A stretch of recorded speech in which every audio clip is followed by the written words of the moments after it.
All right, Adam, great to have you on Behind Company Lines podcast. Adam Lawrence is the co-founder and CEO of Boom and Bucket. It is a second-hand marketplace for all your needs with machines, the construction machines, cranes. What else is there in there? Drills, I'm sure. There's That's all it. kinds of Heavy equipment. heavy equipment is how you define it. Yeah. I love it, man. Well, Yeah. thank you for joining the podcast. I'm excited to jump on in. Like I mentioned, these will be rapid-fire questions to get to know you, your company, and anything more that can inspire our audience to build their own companies or discover some new information and learn some more about the companies that are running the world nowadays. Cool. First comes first. What were you doing before this company? I was chief operating officer of a big payments company called Bolt. Yeah. And then before that, sold an HR tech company. And then I started my career as the first employee at a company called Addepar back in the day. Wow. One of the Wow. Palantir co-founders, Joe Lonsdale, started that. Wow. What did that teach you, like building up into this experience? Like it sounds like you started it on the ground level and then you be able to I saw Bolt, you were able to get them acquired and grow the revenue. Like what have you kind of grown and seen from that experience? Yeah, so Bolt's still private. It's an $11 billion private company, raised about $1 billion in capital over the past 2 years. Addepar is also still private. It's about $2.5 billion. Does a little bit north of $100 million in annual recurring revenue now. I think the thing that you learn when you see that a few different times is how to put things in perspective. Yeah. On a given week, given month, given year, there's a very small set of things that actually matter. And so you got to figure out that one or two things that matter. And if you can figure those things out and adequately spend time to get those things nailed, you can build a big business, but there's a huge amount of kind of sideways work. You know, you can spend all day filling out forms and all day in meetings and all day doing research, but there's one or two things that really matter. How do you find those things that matter? It's a good question. Some of it's gut, some of it's experience, and some of it's kind of taking a step back. I think the trap is to log into your email in the morning and just say, I've got to respond to all these things, or log into Slack and respond to that. I will guarantee you will not find the important stuff if that's the way that you kind of organize your day or your week or your month. And so I'm a big fan of, like, if I finish a meeting early, like, I like to go on a walk around the block, clear the head a little bit, and kind of think, okay, what's the next big thing that we have to work on? Monday mornings for our team, we ask people to write down their 3 priorities for the week and just share them with the team. Only 3, not 15, and rank order. What's your most second and third priority? And the reason being is that's like a forcing function to figure out, like, okay, if I do these 3 things, that'll be a successful week. Yeah. Wow, has that been like able to really upscale your like productivity and keep the team focused? I love it. Like, it's a really good, like, I was doing that normally just for myself. Like, I have a stack of paper next to my desk that I just write down, okay, what I want to do today. But it's a good forcing function for the rest of the team. And then the other thing that's really nice is that, like, we're half distributed, half in Austin, Texas. It provides some transparency for the rest of the folks that are distributed, for like what everybody is working on. That, you know, you could pop into Slack or Asana or something and try to figure that out. But if somebody just says, here's my weekly goal, you get to see it. And it's great. And it like provides that kind of level of like, hey, you know, Tom was working on something impactful for the business this week. I love that. And, you know, based on your experience, it seems like heavy equipment may have not been so predictive if I were to look on LinkedIn, but what inspired you to make Boom and Bucket and kind of start a secondhand marketplace? Yeah, you're not the first person to point out that going from fintech and payments to heavy equipment is not a well-trodden path. But I think if you look kind of underneath the surface a little bit, it is. And so Bolt, one-click checkout for the rest of the internet. So payments, risk and fraud, user accounts network, all to power e-commerce. And so I spent 3 years in the e-commerce space seeing what the most sophisticated e-commerce players did. Addepar, we mapped that financial world. We understood what assets were, who owned what. And so we created kind of this data network and this data platform, and then built software on top of it. Those 2 things informed what I want to do next. So I want to be in B2B. I want to be in a big market. I want to be where you could have network of data effects. I loved e-commerce or marketplace. And then I've told my friends that I will never, ever sell anything where you're trying to compete off of basis points. So a percent of a percent ever again. Why? Because every single Stanford GSB graduate or Harvard Business School graduate has gone into fintech the past 10 years. And so that was my mental framework. And I met 2 guys who sold a business to Caterpillar about 5 years ago. and then they ran Cat Digital Labs. And so they knew the space incredibly well. They convinced me that the space fits that criteria. And then as we started talking to folks and started kind of feeling their pain in the sense of, tell me if you were happy with the last time you bought a piece of equipment. Tell me what went wrong. Tell me what went right. The wrong list, by the way, was 4 times longer than the right list. We realized it was a big opportunity. So in the U.S., $40 billion of things get bought and sold every single year. 2/3 of that's kind of offline. It's your local dealer or like kind of Craigslist or Facebook Marketplace. Everybody needs to finance it. Everybody needs to ship it. And everybody needs a warranty product. And so that's what we're building is kind of everything for used heavy equipment in that regard.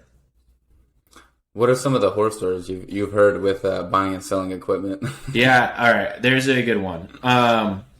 So the way that a lot of this stuff is sold is by auction. And it's not like eBay Motors. It's like auction in a dirt field. And so you would go look at this machine. Maybe you get there really. Yeah, like real physical in-person auctions, like raise the paddle type situation. And so we have a customer who bought from us like a very expensive, like a $350,000 bulldozer. So an expensive piece of equipment. And they were replacing one that they had bought before from an auction where the engine overheating light had been disconnected. And so when they turned it on at the auction, it looked fine. When they started running it, it overheated right away. And of course, the auction is as is, where is, no guarantee, no recourse. And so our ability to underwrite the machine quality, so that's what we call it when we figure out, is this a good piece of equipment? Is it not? And then is it accurately displayed? Was a huge win for them in the sense that they felt that they could trust the experience. Yeah. What was, I'm assuming, like, what is the benefit in terms of obviously having like an operating versus a non-operating like piece of equipment for them? Like, how different is that benefit for the customer? Yeah, huge. In one case, you have 100,000 pounds of metal sitting there that you can't use. The other side of that, you have this machine that you spent $300,000 on that you buy those things to make money. And so a lot of our customers do like excavating, they do road work, they do large projects. And so if you have a piece of equipment that you can't actually use to do your core business, it's literally just the biggest waste that you could possibly think of. You've thrown money away. Yeah. Is that why a lot of projects don't get done? I mean, the highways in California, at least, are struggling to be completed. You're in Southern California, right? So there's a specific boondoggle down there where a project was significantly underbid. And then they had to go back and they had to change the contractors. That's the 405 freeway. But no, for really big things like the highways systems, they're really complex projects. There's a lot of regulatory agencies involved. And so the number of lawsuits that happen now for a project like that is incredibly high. And it's environmental impact. It's, the toads and the salamanders, can they get across the road? It's all these things that you didn't have to deal with 50 years ago. And I'm not saying they're good or bad, but these things take a lot more time than they used to because of the way that our environments evolved. I think about the famous fast high rail train that was going to go through California, and then all of a sudden it has to go through all these hiccups and stop and go through regulations, and it's in courts, and now we don't have a train. But that's just what happens. So tell me about your trucks. Sorry, we don't have a train, but in the same time that they went from planning to deciding that we still don't have a train, they built Hoover Dam. They've done that's what we used to do. So we have the Bechtel family as investors. They're the biggest private construction company in the world. And before meeting with them, I read a few books about the history of the company. And, they used to build these incredible scale projects that would be done in 2, 3, 4, 5 years. And we don't do that anymore. You asked about traction. So we've sold hundreds of these pieces of equipment. People buy them online. So 95% of people buy them without ever looking at them. They ship them hundreds or thousands of miles away. And here's a great deal. Those customers give us a 9.5 out of 10 in terms of customer satisfaction score when they do that. Wow. And the only thing they complain about is shipping. And we don't do shipping. We partner with third parties to do it. And so I think this is the future. People want to buy online. You and I already buy online for our personal lives. We want to do it for our business lives. And we're just trying to build that experience for this amazing industry. Everything's going online. It creates just such an easy customer experience, and also it seems like there is still a big gap for shipping logistics to just become more efficient, more effective. Are you going to incorporate that into your business model? We'll partner with great shippers, and we've started to do that. So we have a handful of preferred providers where We get to interact with them through a technical integration. So we get to send them the kind of what we need done in terms of the quote. They reply to the quote digitally. And so that's the experience that we want. And then ideally somebody can, go to your equivalent of your shop pay form or something like that and say, oh yeah, here's my truck. Like it's going to be here in 2 days. That's what we want to get to. Oh, that's awesome. Yeah, that's awesome. What are the biggest risks now that you're facing with your company? The biggest risks now that we're facing. So we're in construction technology. I think if you were to think about who uses new technology first, you would think, teenagers. You would think about cutting edge Silicon Valley companies, New York companies, and somewhere 50, 60 names down that list is construction companies. And so I really worry about our reputation. And what I mean by that is that these are not early adopters in technology, which is fine. And so we have to make sure that we build a fantastic reputation over time. We don't get a lot of chances, but when somebody gives us a chance, they actually lean into it. They say, great, sell these 10 machines for me. If we do a good job on that, we will get 100 machines next time. And so it's the kind of the reputation and making sure that we're building the trust of our customers. Is a lot of that reputation just like executing on like the orders, or is it any like type of follow up? A lot of people think about reputation, trust pilot reviews, all these little things that are incorporated, but obviously the network effect is the best, right? You have a satisfied customer who recommends you to another satisfied customer. How do you maintain that level of like high satisfaction? A 9.5 out of 10 is a pretty high score. And so one, we do what we say we're going to do. The biggest thing that people are happy with is when they buy something from us, it's as described. There's no surprises. Yeah. And so you and I, we can buy expensive stuff online, but we just wanted to do what it says it's going to do, right? But if we buy a car online and gets shipped there and, it's got scratches and dents and dings all over it, we're probably going to be pissed off. Our customers are the same way. And so we do what we say we're going to do. We describe things well, and then we try really hard to have great customer service and support after that. That's amazing. So what's the long-term vision? Obviously, I'm sure you asked that, in meetings where you're raising funding and talking to investors all the time, and maybe your current employees and stand-ups. But what is the long-term vision for the company and I guess for the industry? This industry is evolving a lot, and it's evolving a lot because it's got a lot of pressures from the outside. Folks in the industry are getting younger. I want to be the biggest company that people are buying and selling equipment from in the United States. And so we want to get there over the course of many years. But if we do that, that means that the majority of these things will be sold online. We will brought most of the customers online, and we'll be selling on any given basis billions of dollars worth of equipment in the U.S. And so that's where we want to go. And, we have kind of a 5-year plan to get there, and a bunch of things have to fall right. But so far, things have been working pretty well. I guess on top of that, like, in regards to, the overall effect, like, what do you see Boom & Bucket has on the effect of like construction and like building, and especially as, America's a young company, and I'm sure most of your clients are in America now. And what do you think is the overall effect of like a company like Boom & Bucket to be able to like, like build infrastructure or complete projects? The impact's really big. So our customers tend to be smaller and mid-sized construction companies. And so these are often family-owned enterprises. And helping them become more efficient is a big deal. It means that they get to hire more people. It means that they do more projects. It means that they get to earn more for their families and their communities. And so we think about it in that if they don't have to get in their truck, or if they don't have to fly somewhere to inspect a piece of equipment, and they can save those 2 days, that's a big deal for these small businesses.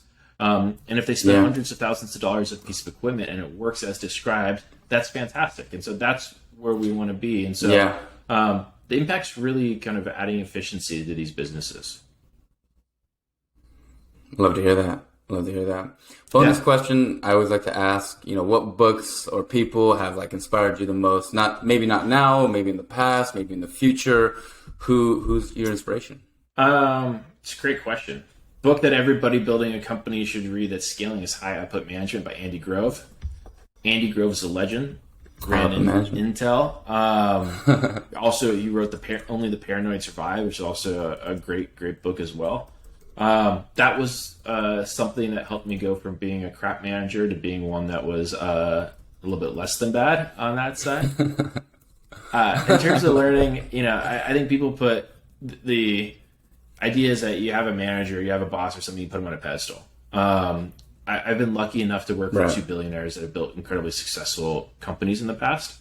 And I've learned a ton from them. And the goal of any young entrepreneur, anybody that wants to build something, you should be find the smartest person that they possibly can and work for that person, and just learn from them day in, day out. Ask them, hey, why are we doing this? How about this? Like, come prepared, do the homework, spend the extra nights and time early in your career to build up kind of that competencies, and it'll pay dividends later. Wow, where do you find these people? I'm sure people will ask, where do you find these people? Where do you find these these intelligent, expert level individuals who build companies? And they come in different shapes and forms and totally. all types. So it depends, but there's patterns that you want to look for, right? If you are great at computer science, you probably want to surround yourself by people that competed in the International Math Olympiads. Why? Those are the smartest young people at math, which is then programming when they go to college and then professionally, for example. Yep. When you're looking to find a great entrepreneur, you're looking for somebody that has grit, like sparkle and determination. So like grit, like you can chat about that, but sparkle is the one that I like. Is that like you kind of know it when you see it. You want to follow that person around. They're a little magnetic, right? And the delta between good and great is often that little bit of extra. And so those folks have usually done a little bit of extra their entire life. They were a high achiever in high school. They were a high achiever in college. I'm not just talking about grades. They've done cool shit. And same thing after school. And so, some of my highest achieving friends weren't the ones that got the best grades, but they were doing cool stuff all the time. And so, like, look for folks that are out there mixing it up and are like pushing hard. What's inspired you out of the individuals you've talked to? Do you have like a quote or something that kind of drives your next level of motivation? A quote that drives my next level of motivation. I don't have like a hustle quote that I like. I've got like a bunch of little rules. Like Joe Lonsdale taught me to only trust our execution, and I think about that a lot. And what I mean by that is that you can rely on third parties, you can rely on outsourcing, you rely on pieces of software to kind of do some of the product that you're building or deliver some of the service. But at the end of the day, your customers expect you to be the provider that provides that thing. And they're going to grade you whether those third parties are good, bad, or somewhere in between. And so you got to trust your own execution. If there's any doubt, there is no doubt. You just got to lean in and do it. And when you do that, you end up creating a lot more value. And so always think about that when we're partnering. It says like, hey, you should always trust your execution first and something like that. Yeah. I love it. Well, awesome, man. Those are my questions. And I guess last thing here is, where can we find you? Where can we support Boom and Bucket? Where can we get to know more about the company or help spread the message? Boomandbucket.com if you want to buy some heavy equipment. And then I'm on Twitter at IM_ASL. And those are my initials. I love it, man. Well, thank you so much for joining the show. I had a great time. And then we'll catch you around.